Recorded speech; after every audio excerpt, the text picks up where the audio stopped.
Welcome back to another episode of the Hoopers Almanac. And guys, it's playoff season and it's the Playoff Almanac. Let's go. I'm so mad at myself that I came up with this last year. We've been hosting this pod for 5 years and I haven't come up with the Playoff Almanac until last year. What am I doing here? But super excited to get into actual basketball. We're not talking about teams tanking. We're not talking about tanking at all. This is now playoff meaningful basketball. Super excited for it. We have the playing games Tuesday, Wednesday, and Friday night, and the playoffs kicking off Saturday. We'll talk about the schedule for Adam and I this week. We're going to record twice this week. But today's pod, we're going to talk about the Game 82, which had some craziness for a lot of different teams. And then we're also going to talk about the four playing games that happened Tuesday and Wednesday, just kind of predict those. And then we're going to do the four series that we do know and the two Eastern and two Western Conference series that we do know. Before we get into it, let's hear from our friends from Green Top.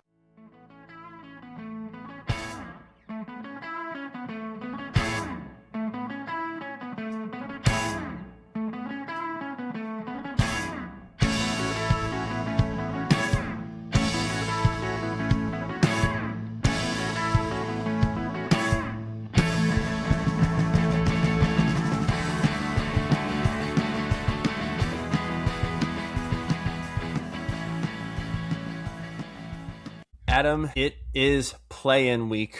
Not something we all look forward to, but it's what comes after it that we all look forward to as NBA fans. It is the nice little appetizer that is before the NBA playoffs. One, how happy are you that it's playoff season? And let's start with that. Just how happy are you that playoffs are just now here and it's just arrived? I'm thrilled. It really, really I had this awesome stretch in the season. Obviously, we went on that road trip. Some awesome games there. Went to some great Spurs games around that time, kind of right before, right after. And then I think this last the kind of stretch run, the last 10 games or so, were pretty rough. I mean, it was just so stark. Right. The kind of 20 teams trying and the 10 teams not trying. It created some really rough nights. I think we had those two in that 1 week where there was that crazy stat of there hasn't been this big of a disparity in games. There's been two instances in league history, and they were both in the same week of all 8 games were 25-point wins. So no, I was very much ready to get rid of those 10 teams and keep these 20 that actually care about winning. Which is nice. So no, incredibly excited. I mean, it's a busier time because I do watch every single game in full. So it definitely is a little bit of okay, let's wrap up some other little things I'm working on. Let's finish that season of that show. So for these next 2 or 3 weeks, it's I'm super locked in. So no, I mean, thrilled. This is my favorite. Basketball is, I love it, and it's my job, and I've played since I was 5, and this is the highest level of basketball you can have is the NBA playoffs. So no, incredibly excited. It makes me very happy that we've hit this stretch of time because you're right. It's I got to cram everything in, and this is the last week to get everything in. If you're a sports fan, because you have some days off, tonight, Monday night, you can watch some baseball if you're into that, like me, or you can, and then you have Tuesday and Wednesday where there's 2 games. You're okay, if it gets a blowout, we can turn it off, come back to something, we go to something else. Thursday you get the night off, and then Friday games start a little later. We'll be fine with it. We'll live. But it's just one of those things man, it's the calm before it's the small tide before the big monsoon just hits you. And it was funny. We were watching Game 82s yesterday with the Masters, Sunday, which was also crazy. While also we went to the Cubs Pirates game, which was a walk-off. A lot of sports going on yesterday in the Cell household. But my wife looks at me and she's like, I guess I got to start caring about Celtics basketball because that's what's only going to be on in the house, isn't it, for the next 2.5 months? I'm well, I'm hoping it's 2 months. I'm hoping it's 2 months. Yeah, same. No, and obviously this is the first time I've had a rooting interest in the playoffs in 7 years. So, it's been part of that is kind of nice. It's no, I can just sit back, just assess it. There's no anxiety with it. I genuinely very rarely care who wins these games, and I watch every single one of them. But no, this year there's going to be some games played where I do care who wins. So it's going to be interesting. It's been that way for me for a dozen years at this point. I've had 1 year. It was the first year of Brad Stevens where I was and honestly, those first few years of Brad Stevens, man, I was just happy to be here. I'm just happy to be in the playoffs. And then it's kind of changed. And then 2016 hit. You're every year we've been like a top 4 seed, and I have just not had I haven't had a playoffs off. Well, you talked about really that '08 Celtics team is your kind of real entry point to being a Celtics fan, Right. right? Like you obviously know some basketball prior to that, but that's so like from that point to now, what have they've only missed the playoffs like once, right? It was that one year. It was the Yeah, that Brad one year. Stevens Yeah, one. It yeah. was the final Brad Stevens year, or the first Brad Stevens year. Um, So that's, I mean, that's almost 2 decades of it you might have also having. been the final Doc season. I can't remember. It might have been No, the final back to back. doctor they made it. The final doctor they made it. Okay, Lost to the Knicks. that's right. That's right. Yeah, it's only been one season. Now, granted, correct. 2008 was like my introduction into the Celtics and loving them. I don't think, and what also helped was like some early round exits. Like in some of those years, like 2011 wasn't like we made it that far. The final Doc year wasn't like we lost the Right. first round of Yeah. the First Knicks. round. Yeah. Yeah. Yeah. We just have had a lot of conference finals. So I'm sitting here late May. I'm like, God damn it. It's like a lot of my stress. I will tell you this. I don't think since Tatum and Brown have been together, can you guess what series loss gave me the most anger slash stress throughout the entirety of that series? This is so you gotta. I will hint. It is a series we lost. I would say okay. So it's Tatum and Brown. So 2017 is when they were joined together because that's when Tatum was drafted. Yeah, Um, I would guess the 2023 Eastern Conference Finals. man. It would have been if Tatum doesn't clip his ankle in the first 2 minutes. But True. honestly, like I had such low expectations after we were down 0-3. I'm like, God, whatever. I'll take whatever comes of this. The one that gives me the most stress, and it might be the reason I don't like Kyrie Irving, is because of the 2018 loss to the Milwaukee Bucks. We won game one so handedly. Paul Pierce was about to crown us like the best Celtic team of all time. And then we go on to lose the next four because I think Kyrie shot a total of 28% from the field. I don't remember the exact number, but I think he shot 30 shots every game the next 4 games, and we lost. And so And those were his last games as Celtics. So correct. 2019, that was 2019 second round. Okay, yeah, that's crazy. 2019 Yeah. second round. So I have never. That was that series, and then the bubble heat series would be my two, because I'm still pissed that Anunoby hits the corner three, that Taco Fall just doesn't somehow block the pass at all, and that's what extends the series. We should have won that series in 5-4. Should not have gone 7. So I. But that was also the year we met. Was the bubble? Was like the first time we actually hung out. Was that bubble? It was the Lakers Rockets. We hung out. What else was the other game we watched that night? I'm blanking on it now. I feel like we looked at this up at some point, but I specifically remember watching that Rockets Lakers series because was it Heat? Would it have been Heat Bucks?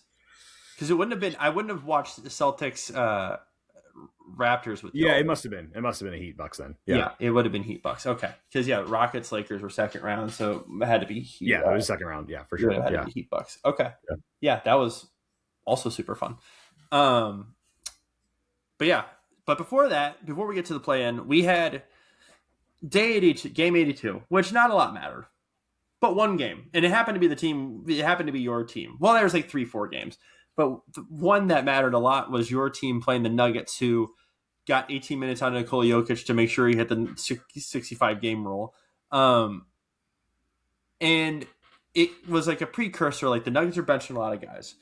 They're clearly what looked like trying to aim for the 4 seed to not have to play the Spurs round 2 and then the Thunder round 1. They're like, okay, it seemed like that.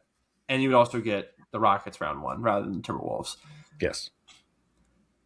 And then the unexplicable happened, Adam. And then let's also preface with the Spurs also sat a bunch of guys. Wemby sat. Fox didn't play, correct? Fox played. Fox played. Who didn't play? Why am I blanking? Who was the other guy? It was pretty much just Wemby. It was just Wemby? Cornette. Oh, yes. You're 2 7-footers. Yeah.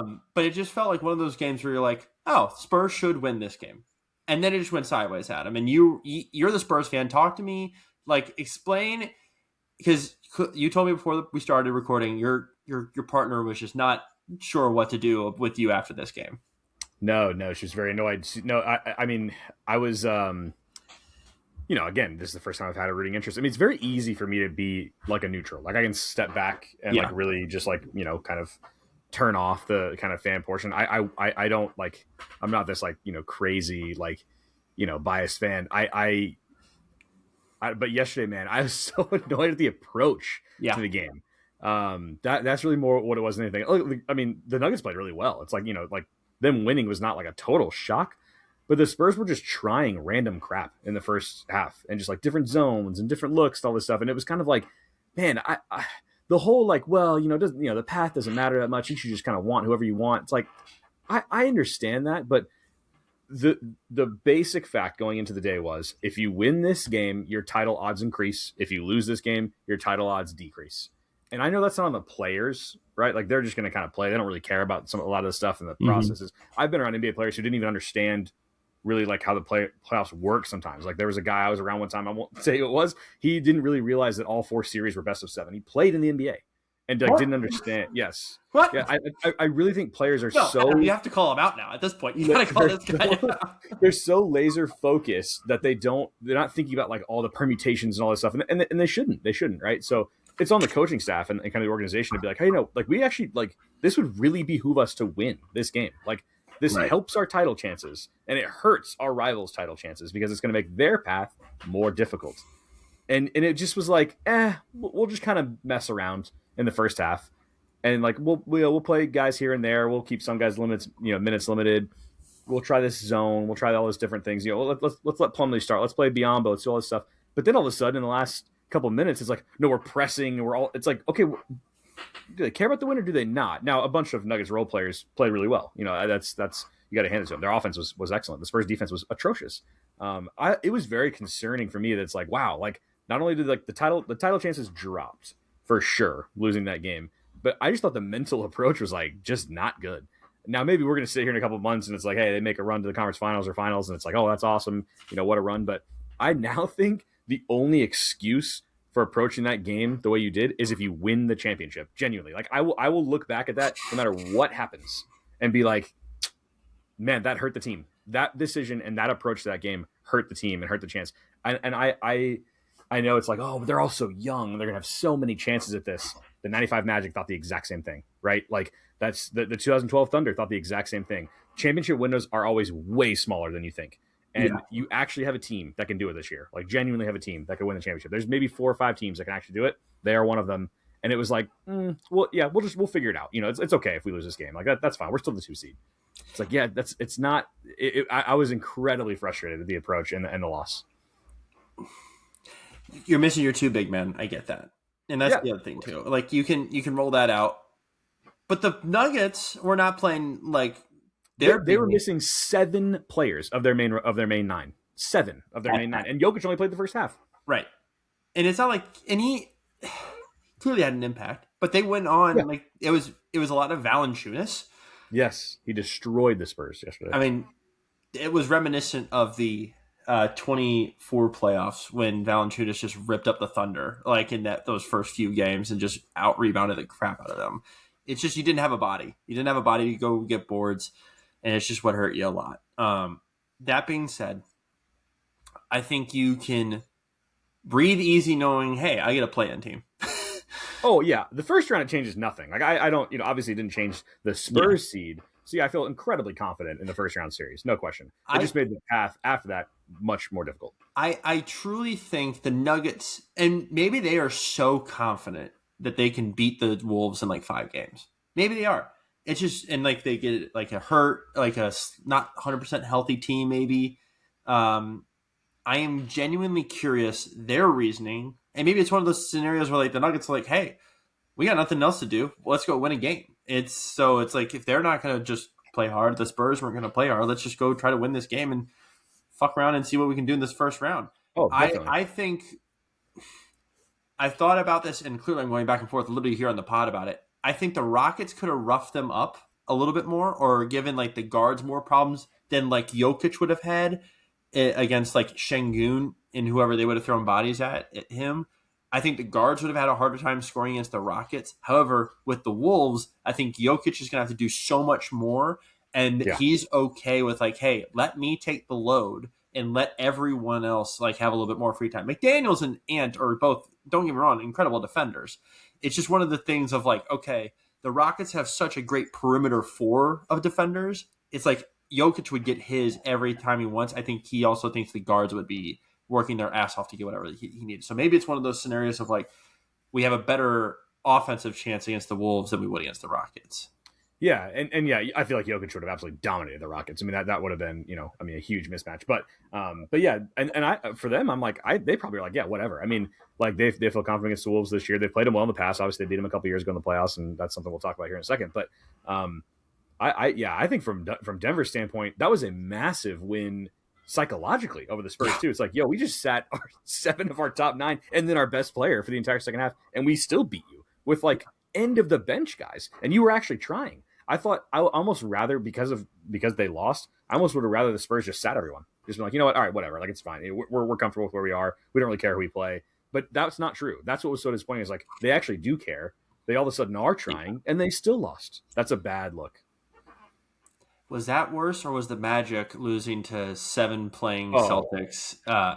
And I mean, starting Magic is worse, but they're just not as good of a team. So it's like, okay, that's just like. Let me rephrase. What's more embarrassing?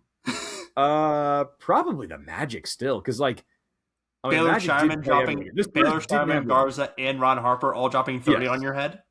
Yes, I think that's more embarrassing because like the Spurs, for all I'm frustrated with, they did not have Wemby. I mean, that's obviously a huge factor, right? But like Orlando played everybody. I mean, I guess it's Franz, right? He's still hurt, but Orlando is.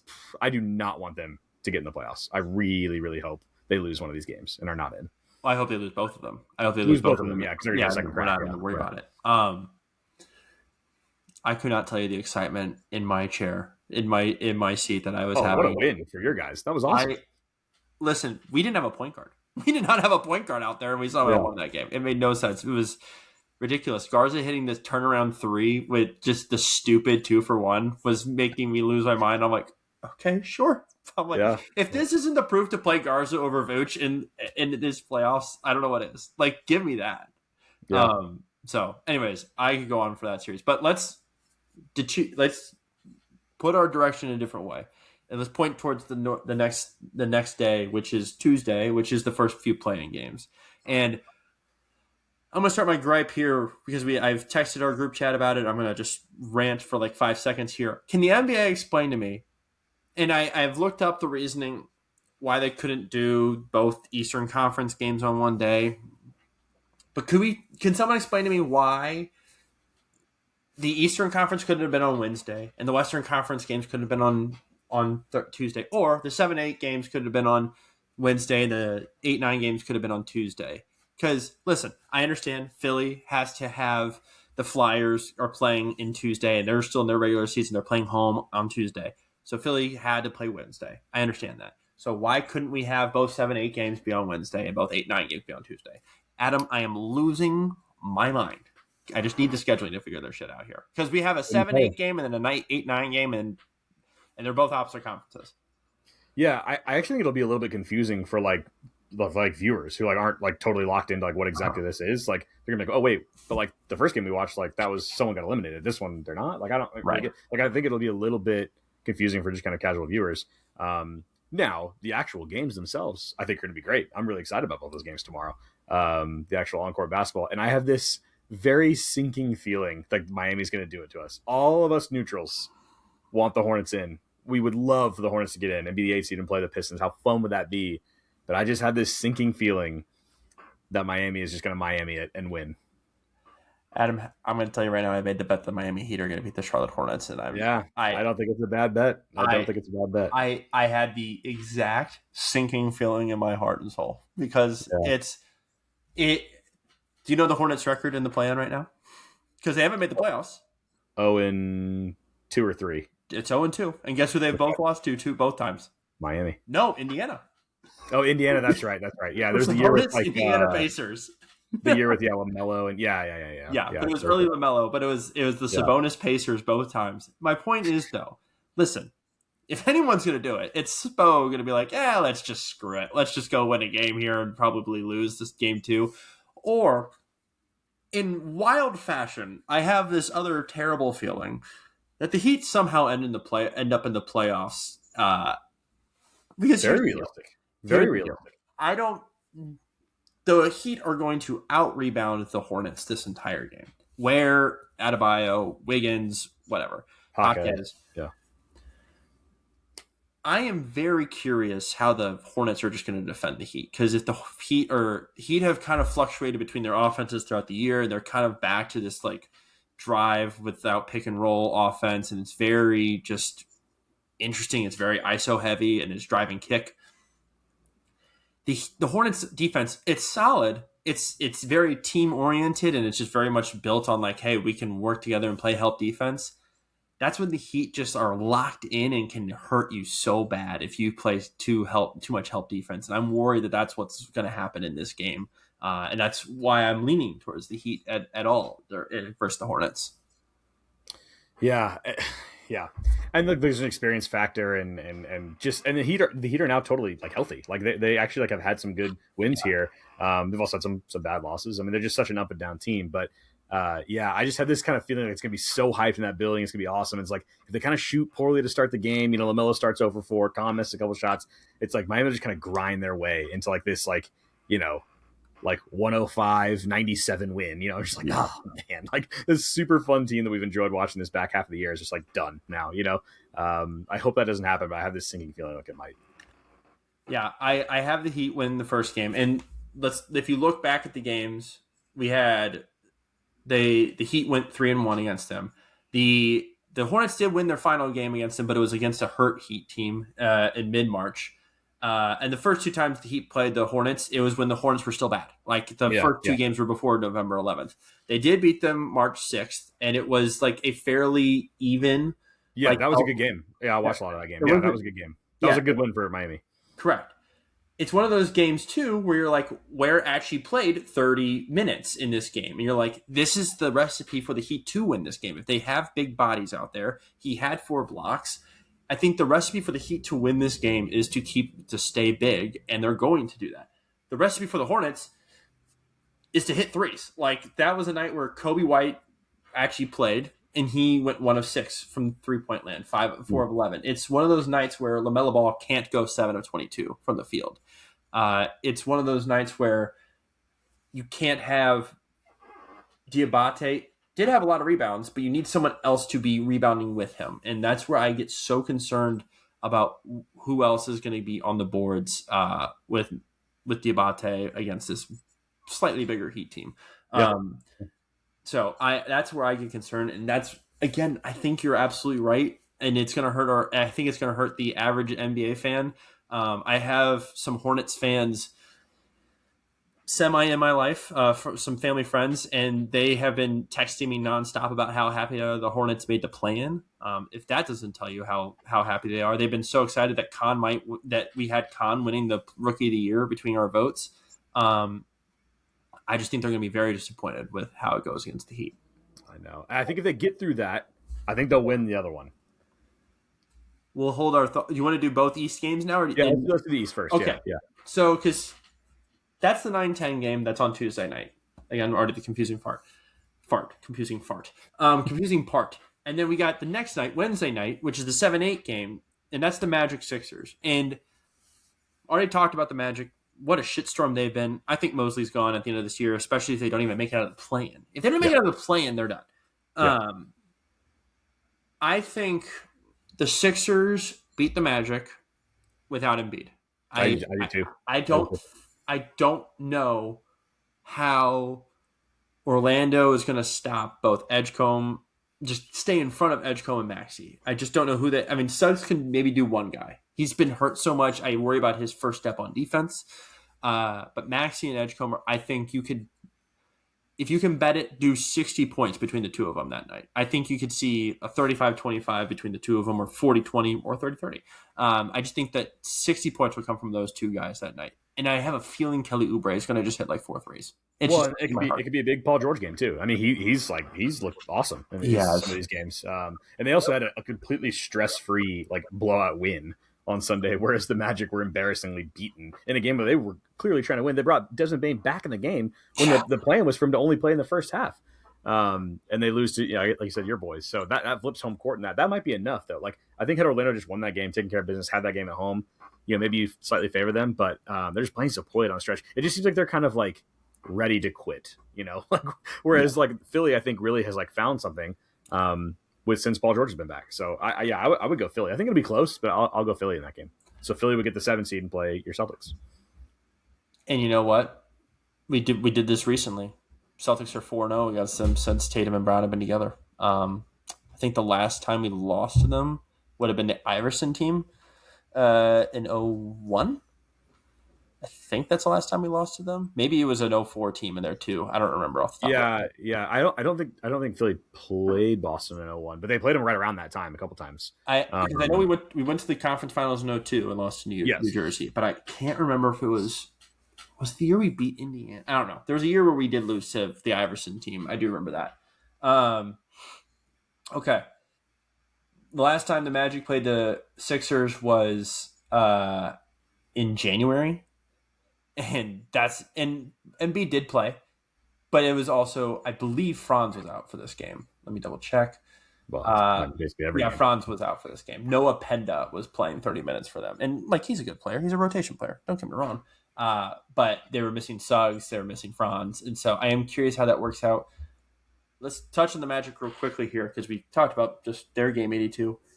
If they lose this game and they go play the Hornets or the Heat, and they lose that game, Mosley's gone, right?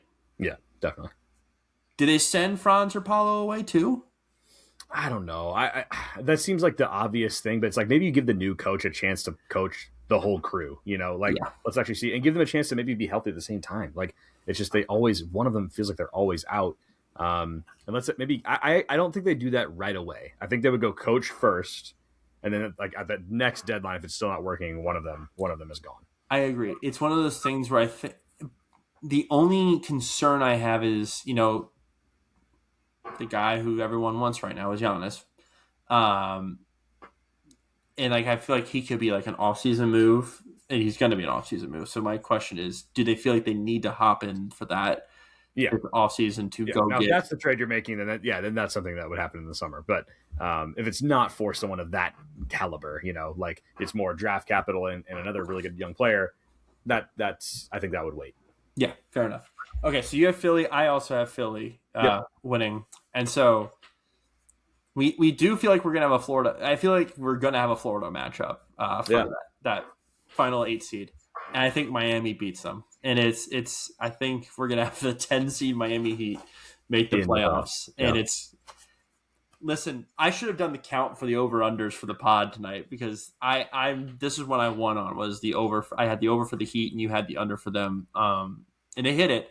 It was just one of those things like, man, you can't just count out Spo and just trying to and it's not him reinventing the wheel. It's him like making a whole ass new wheel.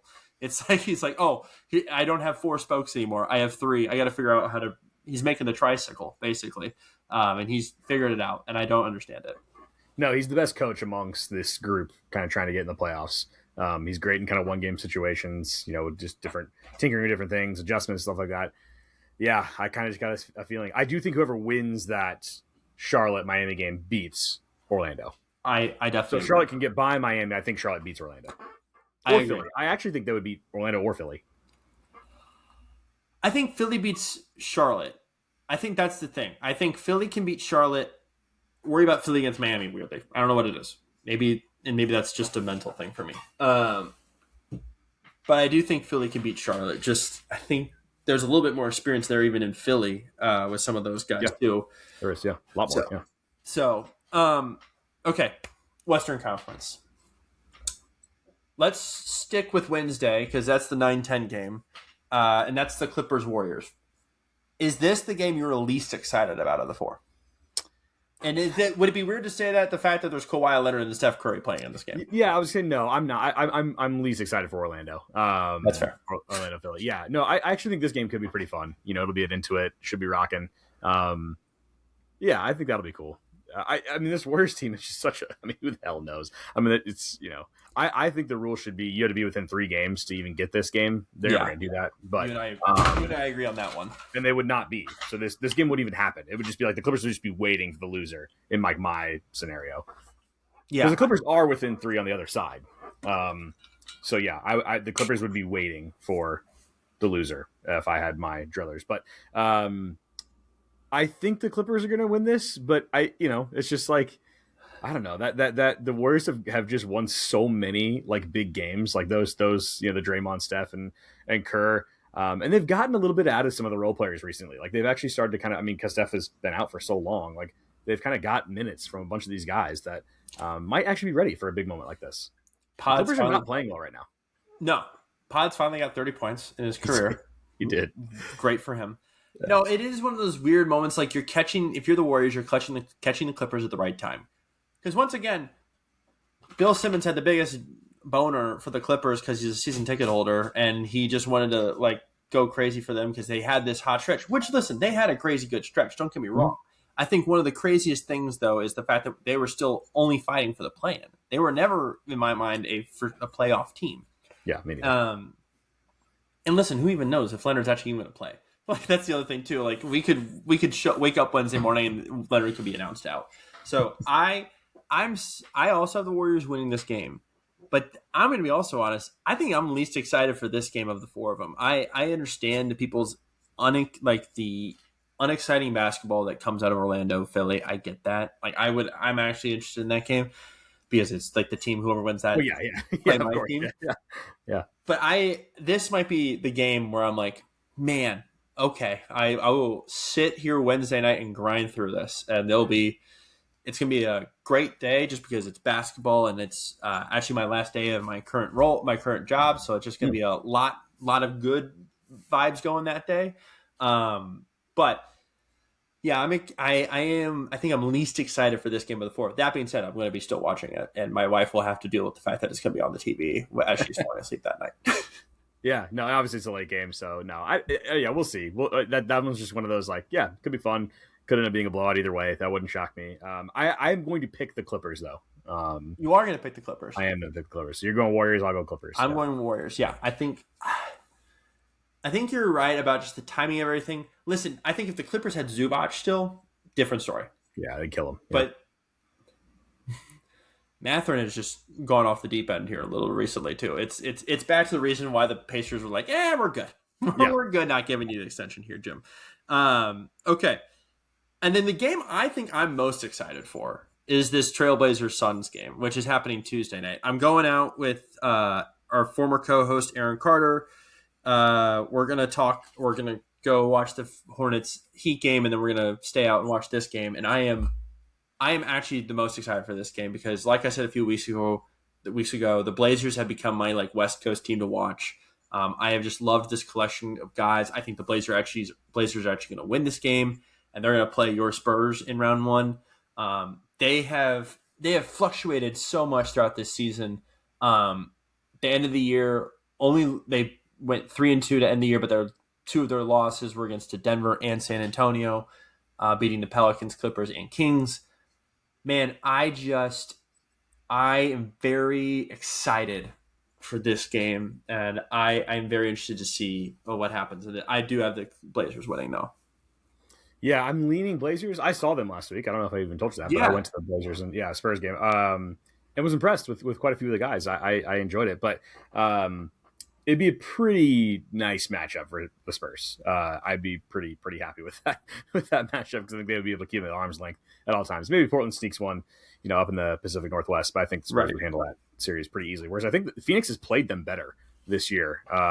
Has actually won a couple times. So Phoenix's thing, right, has just been like they play incredibly hard and they're physical and all that stuff. It's like, okay, but now when everyone's kind of on that level, like, do you have, like everyone's playing. What's your next level? Time. Yeah, it's like, do they have another gear to kind of get to? There's been guys in out of lineup for them that, hopefully they'll all be fine for this little run here. But it'd be cool to see the Suns rewarded with a playoff series. Like I do hope if they lose this game that they win and get the 8 seed. It would be kind of a shame if they've been so steady and kind of in that 7 spot the majority of the season. It would be a shame to me if like right at the end of the season they didn't get in. But I am also leaning Blazers to take this one. Obviously it's in Phoenix, so it'll be. I don't even know what the line is, but they might be slight underdogs going into it. But I do think they're playing better right now. So Phoenix is favored, if I remember correctly. I think. They're 3.5 point favorites. They opened at 4.5 points. So people are picking the Blazers here too. In the ESPN matchup predictor, it's 60-40 in favor of the Suns too. I think here's the difference. The two guys who really have play major game experiences, Devin Booker and Jalen Green for the Suns. Yeah. Two very different guys. Dylan Brooks. I mean, Dylan Brooks. Dylan Brooks too. You're right. I apologize. Yeah. Yeah. Drew Holiday has had some experience with the Blazers. Oh, For the Blazers. With many different teams. But outside of that, the Blazers just had no one. They just haven't even made this. I think that's what's important about this game in making out of the play-in, just to get this group of guys a playing experience, playoff experience, put him in major game situations. I am worried that Denny Avdia is just not going to show up on Tuesday night, and that's just what's going to kill the Blazers, because he is the focal point of everything that runs through in that offense. I worry that he's going to have just such a bad first half, and then Drew Holiday feels like he has to take over and do a lot in that second half.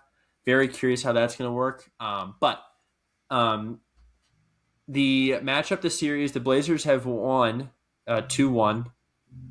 And the last time they actually played each other twice in February. The first two games were a total of over 140 points. The third game was just under 240 points, and then the third game was just under 160. They just didn't. They had such a low scoring game 3. Dang. So I'm very curious to see how this goes. We got Drew Holiday versus Devin Booker 5 years on after their finals meeting, where there was some iconic moments in that finals between the two of them. So yeah, here we are 5 years later. They're in the play-in tournament, so with one of the guys on the same team, but the other one very much not. Crazy. Robert Williams also with playoff experience. Can't Yes. forget the Time Lord. Did I tell you that I went back and rewatched the 2023 second round series of the Celtics Sixers, and You did. I watched the Tatum comeback game of that fourth quarter. I Yeah. forgot how important Time Lord is in that entire series. I missed that, man. I missed that version of Robert Williams. No, he when he was healthy with you guys, he was really fun to watch. Defensive Player of the Year candidate too. Okay, so listen, that's our play-in matchups, and then we both have Portland, right? Yep. And then you have the Clippers. I have the Warriors. I playing the Suns. I think the Suns will beat the Warriors. You probably think the Suns will beat the Clippers, right? I do. So at the end of the day, we both have the same 4 teams making it out of the play-in games, right? Yes, yeah, because we both said Heat. Yeah, I mean, I don't want to pick the Heat. No, I don't want to. But I think we're they're thinking going to win that. Yeah, so Heat would be the 8, and then Philly 7. I believe Friday's games there could be 2 blowouts.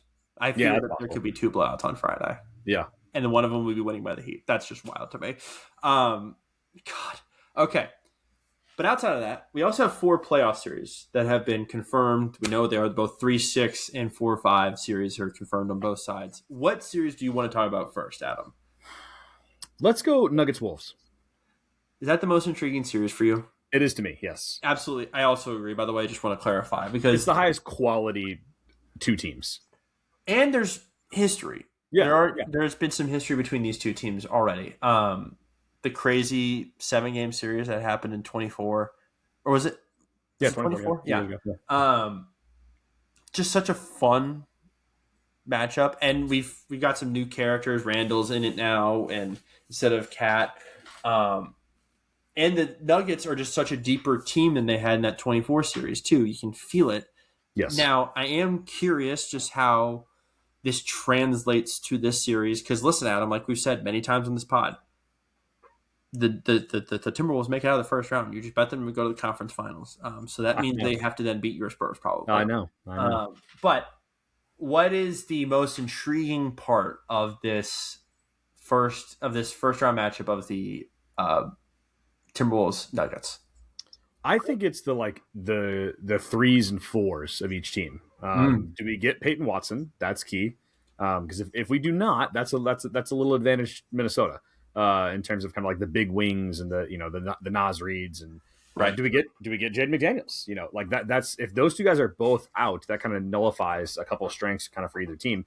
If one of those guys plays and the other one doesn't, that kind of maybe swings it just a bit. Anthony Edwards obviously is missed a bunch of time here, but looks like pretty good now. Looks like he's it's almost like they've kind of been okay, hey, fine, like you had your little injury, now you're ready for the playoffs. Jokic looks incredible. Last couple of weeks has been just absolutely phenomenal. So Jokic versus Gobert is always fun. It's always an intriguing matchup watching those two guys go at it. Right. They've had some priors, so obviously including when Gobert was in Utah. But I think that is the swing. And then Jamal Murray, who do they put on him? Does Ant spend some time on him at different points in the game? Obviously, I don't think he'll play the majority of the time guarding Jamal Murray, but that might be their best option on him, especially if McDaniels is out. So that's going to be fascinating. So I think the depth of Denver is what is making me lean. Like I like it's going to be close. I think the games will be close, but I'm leaning Denver in 6 because I think the depth of Denver is so much improved from where it was last year and the year before. And I think that's something where Minnesota has lost, Nickeil Alexander-Walker, and they've lost some depth in the last couple of seasons. So they're not as strong. They just had too many kind of just mess around losses this year. And I just don't. I think in the West you can't do that and then get away with it. They had that stretch there where their clutch games were just so going so poorly. Pathetic. Yeah. And it was pretty pathetic, honestly. And listen, guests of the pod, Andrew Carlson's talked about with me just separately, just how many games it's felt like they have had the upper hand and they just haven't been able to hold it. And I am curious to see just what that looks like in a game. Because listen, Denver also started the year pretty poorly in like close games. Mm-hmm. They've kind of turned it on recently, like you've said. And it's just one of those scenarios I'm like, there's no one in the NBA I'd rather have the ball in his hands than Jokic at the end of a game. And Ant is up there on that list, but not Jokic level to me yet. And if I think they throw Io probably on Murray a lot if McDaniels is out. I think you're right. They probably put Ant on him a little bit. Even some DiVincenzo just to be just like a little quick guy. Mm-hmm. But man, that's going to be the important matchup for me is just like who is guarding Murray and then who's guarding Ant.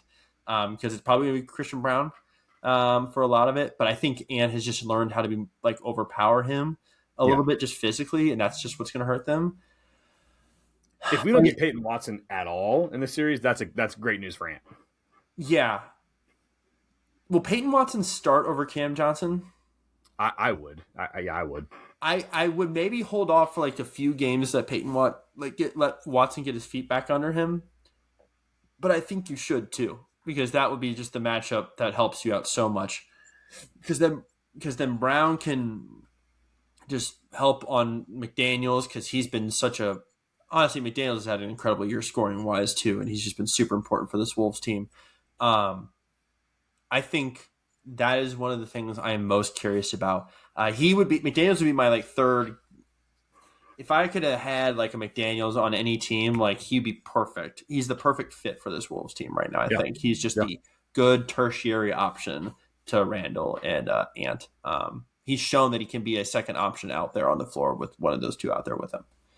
Yeah, I agree. No, how much we get of him and Peyton Watson will say so much about this series because I think the two main guys are going to bring it, right? Jokic, Murray for Denver, they're going to bring it. Ant's going to bring it for Minnesota. But what do we get from kind of some of the other guys? Aaron Gordon's been playing great lately. That could be a huge swing in Denver's favor. How does Minnesota rebound when Denver's a bit bigger? If Peyton Watson's back in, that'll be interesting.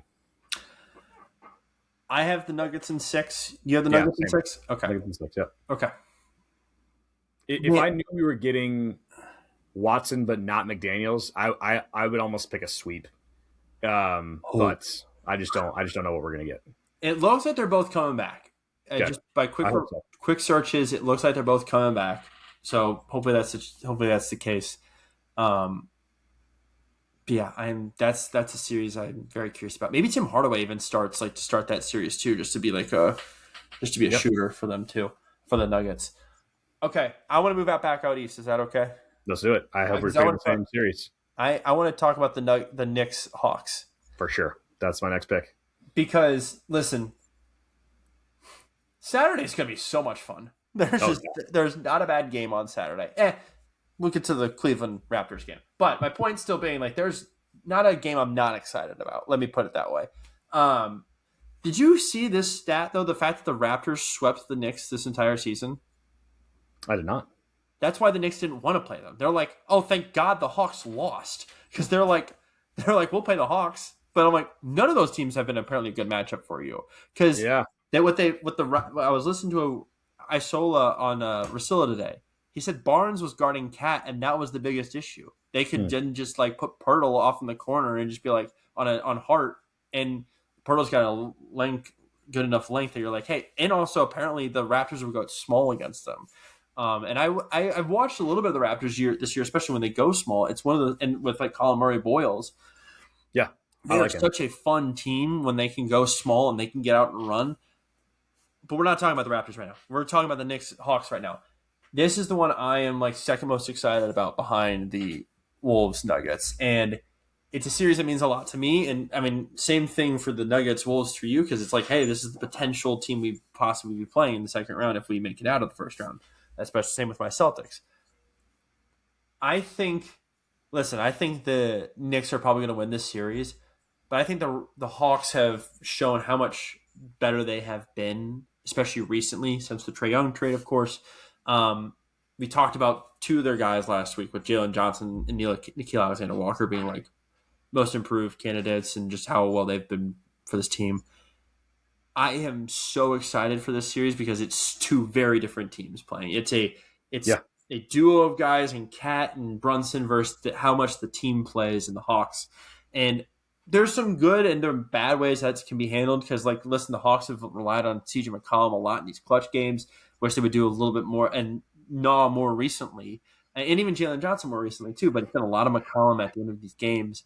It feels like it's the Lakers trying to trust in Smart at the end of these games just to make shots, and the teams are just saying, "Hey, McCollum, go make them," trying to just tempt him. I am very curious how the Knicks defend the Hawks on the other end. Like, is it going to be Anunoby on Jalen Johnson and then Bridges on Naw? I'm very curious how that works out, but I do think the Knicks probably win, and it's not going to have like that same energy that Knicks Hawks series had when it was Trae Young and versus Randall a few years ago. Yeah, but man, I do. This is also a much better Knicks team than that team. Like a much better Hawks team than that team. Too. It is, yeah. Despite that team actually made a conference finals, but that's why like just making the conference finals needs to be put in context because people are going to look at that Hawks team. Like I genuinely think this Hawks team is better than that Hawks team. This Hawks team is probably going to lose. More complete, yeah. This Hawks team is probably going to lose in the first round. That Hawks team made the conference finals. That's why you can't. They're not all created equally. Like we can't like just always be like, oh well, they made it further, so they're better. You know, it's like it's not that simple. So. Yeah, I think this series could be awesome. Like I'm leaning Knicks. Yeah, I'm leaning Knicks in 7. But I also could see like a couple Brunson games where it's like, oh wow, like we probably like underrated like how much damage he was going to do and just like kind of carry them to wins. You know, that wouldn't shock me either. But the Knicks always make things a little harder than they should be. So here's the thing too. The Hawks have Dyson Daniels and Nickeil Alexander-Walker to be like, hey, we can throw two of the better perimeter defenders, guard defenders that they're in the league right now in your face. The other issue is they also have CJ McCollum that then Jalen Brunson's going to hunt like a madman, like he's a serial killer. It's one of those things where it's like there's a double-edged sword here. Now the Hawks, Quinn Snyder has been a consistently a smart coach until the playoffs happen. And so I'm very curious if like there's ways to like just hide McCollum, make sure he's not like a part of any pick and rolls. But man, the Knicks just somehow find a way to find those mismatches and Brunson take over. I think we'll see a lot of traps of Jalen Brunson. The Hawks can move quick enough for that. Yeah. And I think they have the right guys to be like, hey, we can swarm and move quickly and just recover well. So in that case, you're like relying on the Knicks to say, hey, go score with Cat and Bridges, Anunoby. I mean, I am very curious to see if we'll see a lot of Deuce McBride, how much McBride we see in this series. And I'm also very curious how much we see of like Jordan Clarkson because we talked about it last week. He's on the Quinn Cook test failures of the season. Yeah. I am very curious how much the Hawks are going to attack him on the other end too. Hawks just shoot a lot of threes, and so it's going to be very much based on how well they shoot the three ball during this series too. Yeah, and Dyson Daniels probably being a key one because, like, yeah, he's one of those guys. Like, man, teams just ignore him. You know, during the season, he's like, he's got tons of space. It's like, that kind of rears its head in the playoffs usually. Those guys who are just like total like zeros on offense. Now he's not a total zero on offense. He's got some other skill set, other things to his game. But as a shooter, he's pretty close to a zero. So that's a big key. It's like if he knocks down a couple each game, I mean they can steal games for sure, for sure. I think this is gonna be a very competitive series. His floater is like contested floater is something special. Honestly, like he does. You're right. Anything outside of the paint, you're like, yeah. They're gonna live with, yeah. Knicks are like, go for it, yeah. But he's got this touch on this like soft touch on his floaters. I'm like, okay, man, can we like develop this into something? Because last year we saw him like shoot threes, okay, not this horrendous. I'm like, you are the exact opposite of Quinn Cook, Tess. You just can't even be out there offensively with Quinn Cook. So it's him and Jordan Clarkson need to become one player and just see what comes out of that. I have the Knicks in 7. Yeah, I'll go with the same thing. Boring, but we're agreeing. Yeah, we're just in lockstep right now. Let's stick East and we'll end with the West with the other series too. So we have the Cavs versus the Raptors, and the NBA TV series. Just so sad. I don't think there's going to be any games on NBA TV anymore because we have the new partners. But like that's the classic. Like we would always look at the series. Austin and I would be like, "What's going to be the NBA TV series?" Like there's been years where it's like Hawks Magic. Like okay, that's the NBA TV series that they put on that. So I do think Cleveland, Toronto. No offense, that's 2 places I've been, and Toronto I absolutely love. But for American audiences, people just the Toronto stuff like doesn't rate as highly. So that's not even a compliment to that's not even a comment on like the quality of the teams. I actually think this series could be kind of fun to watch, but I think Cleveland got a huge break here. Cleveland's offense is just like, I mean, when they are rolling, they look unbelievable. So I could see them like having a couple massive blowouts in this series. There might be a couple kind of iffy games too, but my instinct on this is Cavs in 5. They've played 3 times this year. Every time has been before December. So it's not even with the hard. Yeah, basically throw it out. So throw those games out the window. You can't even try to compare it. Listen, I get it. So here's what as the better between the two of us, I will be betting James Harden's points, rebounds, assist combo for game 1 and game 4. Not any of the other games. I'll be betting I will bet the over for those games because if you look at Harden's stats, game 1 and then the second game on the road, or it's the second game in that series, he always shows up.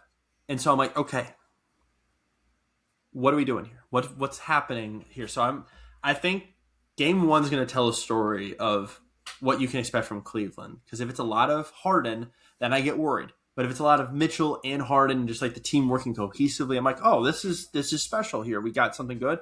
I could see this even being a sweep. But if it's a lot of Harden in game 1, and then it's just like drop off game 2, game 3, I think this could go 6. I think Cleveland still wins this. But I think, like you said, Toronto gives them a harder fight than we actually think they'll give them. I am curious. Again, it's like I talked about with Toronto against New York. They went small against them. I'm sure they're probably going to go small here too. Yeah. My curiosity starts, okay, so who guards Ingram? Is it just like you throw Mobley at him and say go for it? Or do you have Mobley on Barnes? This is where I get a little confused and concerned if you are the Cavs because you're like, okay, we have defensive wings, but our guards aren't great. And so I'm curious, like, listen, Ingram and Barnes could hunt Harden and Mitchell. I am curious to see, though, what the matchups are defensively, and that's what I'm looking forward to game 1 of this series because this is the first game of the playoffs. Like, once the playoffs actually start, this is game 1 on Saturday. This makes sense that this is the noon tip-off. Yeah, classic. Yeah, classic noon tip-off. Yeah, Toronto, if they're in, they like always play in this game. So I would go Jarrett Allen on RJ Barrett so he can kind of like roam. You can play off of him. And then Mobley on Barnes.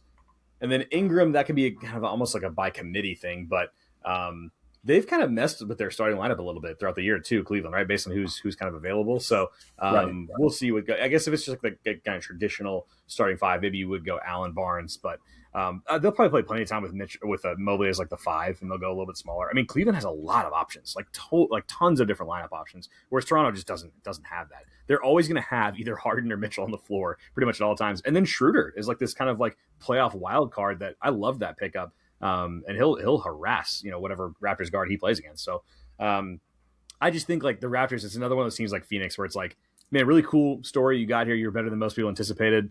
But I mean, there just isn't another level to this team. The last time we saw Brandon Ingram in the playoffs, he was getting absolutely destroyed by the Oklahoma City Thunder. Now he's had a decent season.